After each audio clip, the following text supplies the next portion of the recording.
Good morning, ladies and gentlemen, and others. You know who you are. Yes, you do. Good morning. So I'm at work, and I'm just rushing around to get the blue bins, and I think it's going to start to rain soon, so my hope for slow, easy, early day might not be happening. Oh dear. Yeah, oh well.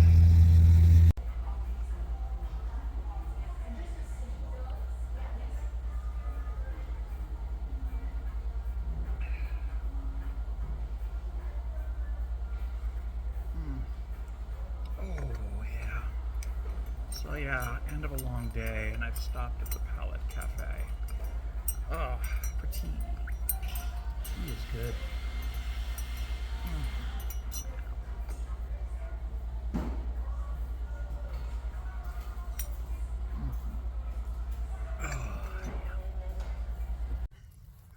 So I want to talk about the political spectrum as it exists for our southern neighbors, the Americans.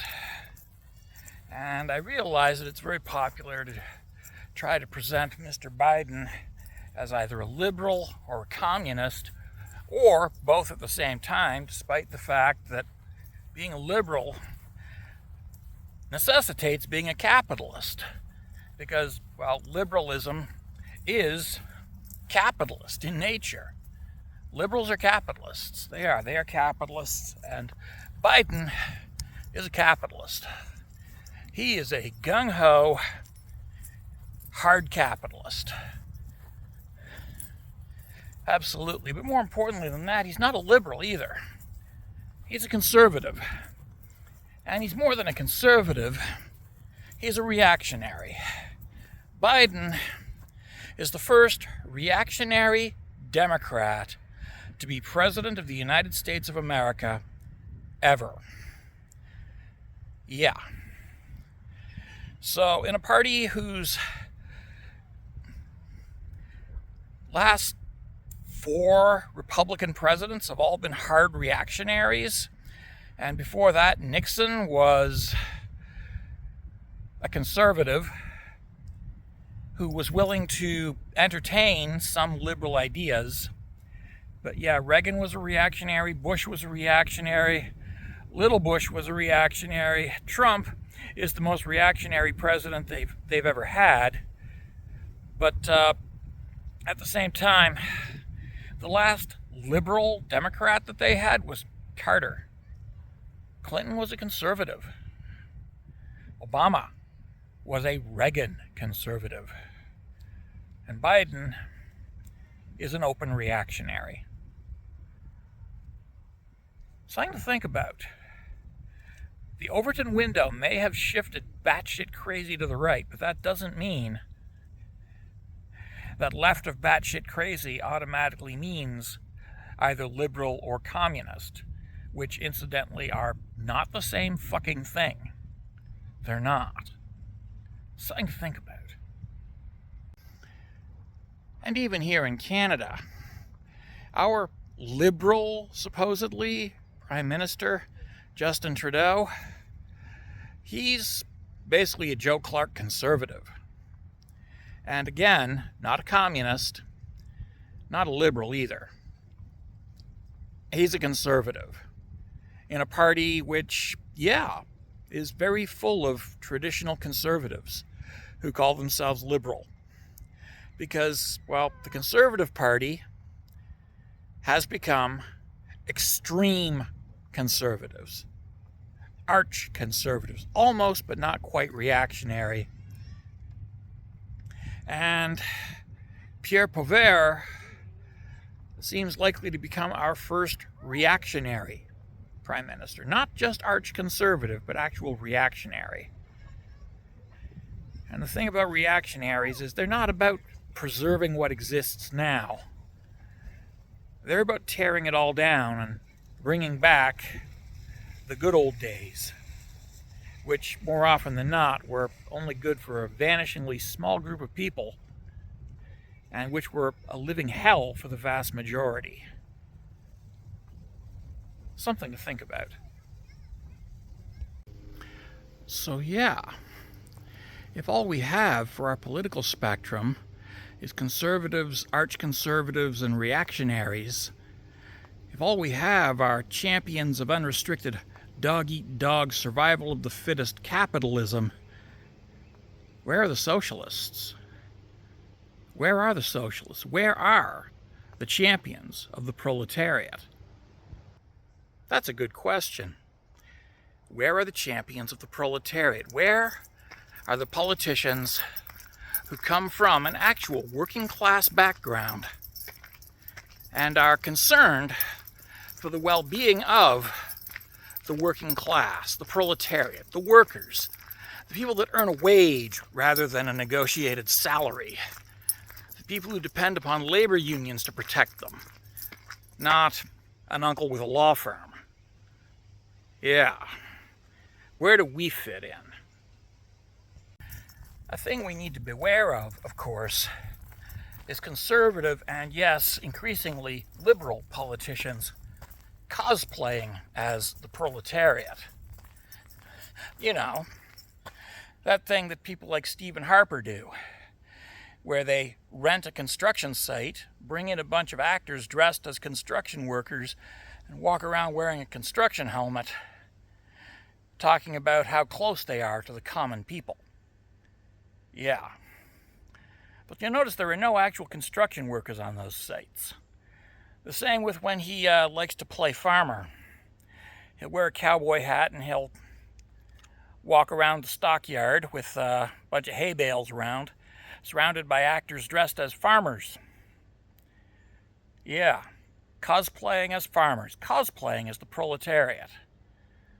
And that's something that conservatives have been doing for a while, and liberals have started doing as well. Socialists, we don't do that, because we work on a construction site. We work on a farm. We work in a kitchen. We work. We actually work. And that is really the defining trait of socialists as opposed to liberals and conservatives. Liberals work in offices, usually academic. Conservatives work in golf courses and exclusive clubs, and most of their work is networking with their fellow multimillionaires and corporate executives and Bay Street lawyers and investors, etc., etc. Conservatives belong to the owner class. Liberals belong to the administrative class. And socialists, we should be the working class, but far too often we're actually the academic class. In this day and age, there are more socialists who are socialists because of university than there are socialists because of proletariat labor. And that's frightening, because historically it's been us hard-working people with the dirt under our fingernails and the heavy lifting injuries that have been the mainstay of socialism in this and every other country. And now it's the academics who argue about the definitions of words and accomplish nothing, which, incidentally, is exactly what the conservatives and the liberals want. They want the socialists to be so hung up on word definitions that that's all we can do. They don't want us actually accomplishing anything, because it's bad enough we got universal public education and universal public health care and other social programs that benefit the common man. Who knows what we might do next? We might extend health care to include dental benefits and prescription medications. Ooh, that's very scary, isn't it? And the conservatives are dead set against this, and the liberals aren't exactly fans either. Of course, it doesn't help that the forces of capitalism and anti-socialism have managed to fool the proletariat collectively in large numbers into thinking that we have a stake in capitalism. We don't. We don't have a stake in capitalism. We have a stake in socialism. We, the proletariat working class, have a stake in socialism. And socialism has a stake in us. And, well, capitalism just sees us as resources to be exploited, consumed, and discarded. That's all they see. Just something to be used up. What we need to do is we need to stop letting rich, pampered liberals and rich, pampered conservatives administer our lives. What we need to do is we need to start putting working class people in office, electing the people who do the shitty 9-to-5 jobs, electing the people who come home at the end of the day in pain because it fucking hurts. We need to start electing ordinary people like you and me instead of Bay Street lawyers, corporate tycoons, real estate moguls, and investment brokers and bankers. Stop electing those people. Start electing auto mechanics, construction workers, farmers, day laborers, and yes, kitchen staff. Elect ordinary people that work shitty jobs for shitty wages. And if you're one of those people, if you're one of us, run for office. Get your buddies at work to nominate you for office. Sit down with your fellow workers and discuss getting one of your own into Parliament, either provincially or federally. And if you're an American, getting one of your own into Congress. We need to get as many ordinary people as possible into government. We need to stop electing the rich, powerful, and privileged to represent us. Because they don't. And they never fucking will. Thank you.